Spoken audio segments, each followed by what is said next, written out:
In this video number 6, we will study about the sex determination. As we know, the two sexes participating in sexual reproduction must be somewhat different from each other for a number of reasons. How is the sex of a newborn individual determined? Answer for this question is that different species use very different strategies for this. Some rely entirely on environmental cues. Thus, in some animals, like a few reptiles, the temperature is responsible for the conversion of fertilized egg into male or female individual. In some animals, like snails, it can change its sex accordingly. It means that the sex is not genetically determined.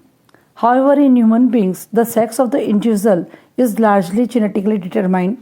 In other words, the gene inherited from our parents decide whether we will be boys or girls.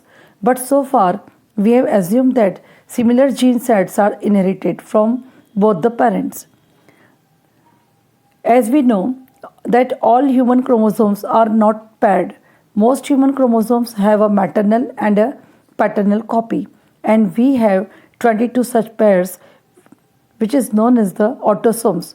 But last one pair, called the sex chromosome, is odd in not always being a perfect pair. Women have a perfect pair of sex chromosome, both called XX, and in the male, it is mismatched pair in which one is a normal sized X and other is smaller or short one called Y. So women are XX and the men are the XY. Now, how these gametes are get formed? As we know, when the gametogenesis occur in the male, the sperms are get formed. Out of these billions of the sperms, some of them are having the X combination of the chromosome and some are having Y chromosome. And female is having only one type of the chromosome, that is X chromosome. It means that in the future, the all egg which will be get formed in the ovary of the female will have X chromosome. When the fertilization occur at that time, the X chromosome of the male may fuse with the X of the female, and as a result of which XX combination is get formed, and the newborn baby will be of female sex, that is, she will be girl. But when the X of the female joined with the Y of the male, at that time the progeny will be having the XY combination and he will be male child or boy. अब हम video number 6 में लिंग निर्धारण का अध्ययन करेंगे। जैसा कि हमें ज्ञात है कि लैंगिक जनन में भाग लेने वाले दो एकल जीव किसी न किसी रूप में एक दूसरे से भिन्न होते हैं, जिसके कई कारण हैं। नवजात का लिंग निर्धारण कैसे होता है? इसके लिए अलग अलग जीवों में अलग अलग प्रकार से लिंग निर्धारण किया जाता है। जैसे अलग अलग प्रजाति इसके लिए अलग अलग युक्ति अपनाती है। कुछ पूर्ण रूप से पर्यावरण पर निर्भर करते हैं, इसलिए कुछ प्राणियों में, जैसे सरीसृप में, तापक्रम के आधार पर निषेचित अंडे का लिंग निर्धारित होता है कि होने वाला अगला जो शिशु है वो नर होगा या मादा होगा। इसी प्रकार जो घोंघे होते हैं वो अपना लिंग परिवर्तन कर सकते हैं, जो इस बात का संकेत है कि इनमें लिंग निर्धारण आनुवंशिक नहीं है, लेकिन मानव में लिंग निर्धारण आनुवंशिक आधार पर होता है। दूसरे शब्दों में हम ये कह सकते हैं कि जनक जीवों से वंशानुगत जीन ही इस बात का निर्णय करते हैं कि संतति लड़का होगा अथवा लड़की। जैसा कि हमें मालूम है कि मानव के सभी गुणसूत्र पूर्ण रूप से युग्म नहीं होते। मानव में अधिकतर गुणसूत्र माता और पिता के गुणसूत्रों के प्रतिरूप होते हैं। इनकी संख्या 22 जोड़े हैं जो कि एक समान होते हैं, परंतु अंतिम जोड़ी या अंतिम युग्म जिसे लिंग गुणसूत्र कहते हैं वो सदा पूर्ण जोड़े में नहीं होते।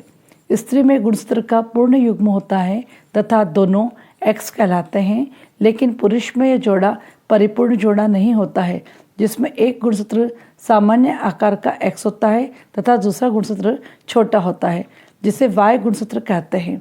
अतः स्त्रियों में XX तथा पुरुष में XY गुणसूत्र होते हैं।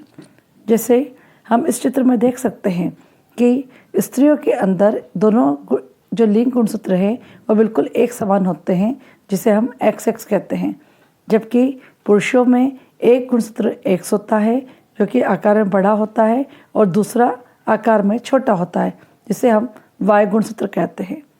जब युग्मक निर्माण होता है तब नर के अंदर शुक्राणु का निर्माण होता है और उसके अंदर करोड़ों की संख्या में शुक्राणु पाए जाते हैं।